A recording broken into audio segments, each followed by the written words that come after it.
Assalamu alaikum, bienvenue sur Vérité Din. Good evening, Dr. Naik. My question to you this evening is, Bonsoir, Dr Naik. Ma question pour vous ce soir est la suivante. Vous avez dit que l'adoration des idoles est le plus grand péché en islam et qu'Allah ne pardonnera pas les idolâtres. Mais qu'en est-il des personnes nées dans des familles pratiquant d'autres religions que l'islam? Par exemple, en Inde, la plupart de gens sont hindous et certains de ces gens n'ont peut-être pas été exposés à l'islam. Je me demande alors quelle est la faute de ces personnes. S'ils meurent dans leur croyance, n'entreront-elles jamais au paradis? Allah ne permettra-t-il jamais à ces personnes d'entrer au paradis? Quelle est leur faute s'ils ont cru à ce qu'on leur a enseigné depuis leur enfance? Allah n'aura-t-il pas pitié d'eux? Merci. Sister, that's a very good question, a very logical question. Ma sœur vient de poser une question très pertinente et logique. Qu'en est-il des êtres humains qui naissent dans des familles non musulmanes et dont les parents pratiquent l'idolâtrie? Qui est donc à blâmer? Comment Allah peut-il les punir? C'est une très bonne question. C'est la raison pour laquelle notre bien-aimé prophète Muhammad sallallahu alayhi wa sallam a dit que chaque enfant naît musulman. Qu'il soit né dans une famille juive, chrétienne, hindoue ou autre, à la naissance, chaque enfant est musulman. Comme je l'ai dit plus tôt, musulman signifie par définition une personne qui soumet sa volonté à Allah Tout-Puissant. Ainsi, à sa naissance, chaque enfant se soumet à Allah. Mais c'est plus tard qu'il est influencé par ses aînés, par ses parents, par ses enseignants, et il peut alors commencer à suivre un autre chemin et pratiquer l'idolâtrie. C'est la raison pour laquelle chaque fois qu'un non-musulman accepte l'islam, le mot le plus approprié en anglais est rivat, et non convat. Convat signifie passer d'une foi à une autre, tandis que rivat signifie qu'une personne qui avait abandonné la religion d'Allah est revenue. Le mot le plus approprié pour une personne qui embrasse l'islam est donc rivat et non convat.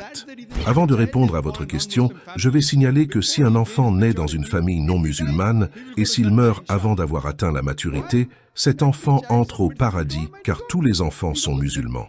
Il peut avoir un nom hindou ou un nom chrétien, John, Ramu, etc. Mais cela ne fait aucune différence car tant qu'il est enfant, il est dans l'islam. C'est plus tard, quand l'enfant devient adulte, qu'il décide par lui-même la voie à suivre.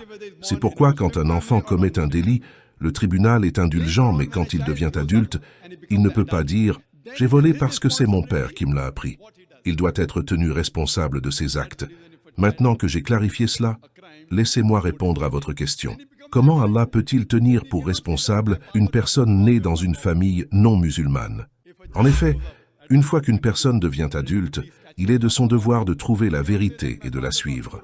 Quant à nous musulmans, il est de notre devoir de transmettre le message de l'islam aux non-musulmans. Mais que la personne reçoive ou non le message, Dieu met la vérité dans le cœur de chaque être humain. Je vais vous donner un exemple. Il y avait 2 tribus qui n'ont pas été en contact avec la civilisation moderne jusqu'en 1950. L'une était la tribu Kapauku en Nouvelle-Guinée et la seconde était les aborigènes australiens. Ainsi, lorsque les chercheurs sont allés essayer de découvrir quel était leur mode de vie, ils ont découvert que ces gens pratiquaient l'islam, mais ils ne s'appelaient pas musulmans. Ils croyaient en un seul Dieu, ils croyaient que Dieu a créé tout ce qui existe, qu'il n'a pas de semblable, qu'il n'a pas engendré ni n'a été engendré. Ils se prosternaient lorsqu'ils adoraient Dieu, etc. Ainsi, si un enfant ne subit aucune influence extérieure, il soumet sa volonté à Allah Tout-Puissant et reste sur cette voie. Une fois qu'une personne devient adulte, il est du devoir des musulmans de lui transmettre le message de l'islam. Et si nous ne le faisons pas, Allah le fera lui-même et il nous en tiendra pour responsables. Allah dit dans le Coran, « Nous leur montrerons nos preuves dans les horizons et en eux-mêmes, jusqu'à ce qu'ils réalisent que ceci est la vérité. Ton Seigneur n'est-il pas suffisant comme témoin de toutes choses ?» Allah a promis de transmettre directement son message à chaque être humain. Ainsi, que les musulmans fassent ce travail ou non, qu'ils soient de bons ou de mauvais exemples, Allah lui-même mettra le message du monothéisme dans le cœur de chaque être humain où qu'il soit sur la planète. Une fois le message arrivé, la personne aura le choix de le suivre ou non. Il peut ne pas le suivre en se disant « Si j'accepte l'islam, je devrais peut-être abandonner les choses que j'aime. Je devrais abandonner l'alcool. Je devrais abandonner les boîtes de nuit et la danse et toutes les autres choses qui sont interdites par l'islam. » Cette personne peut donc ne pas accepter le message, et c'est là qu'il devient alors responsable. Comme Allah a directement mis le message dans le cœur de chaque être humain sur la vérité, sur l'unicité de Dieu et sur le fait que l'adoration des idoles est un mauvais chemin. Si l'individu ne suit pas cette vérité, alors il ou elle sera tenu responsable. Allah dit que le jour du jugement, personne ne contestera sa justice. Même ceux qui seront mis en enfer, ils ne s'opposeront jamais à la justice d'Allah, car même leurs propres organes témoigneront contre eux qu'ils ont eux-mêmes réfuté la vérité. La seule chose qu'ils diront est « S'il vous plaît, Seigneur, donnez-nous une chance de plus ». Et Allah dira « C'est trop tard car de nombreuses chances vous ont été données dans le monde. J'espère avoir répondu à la question de ma sœur.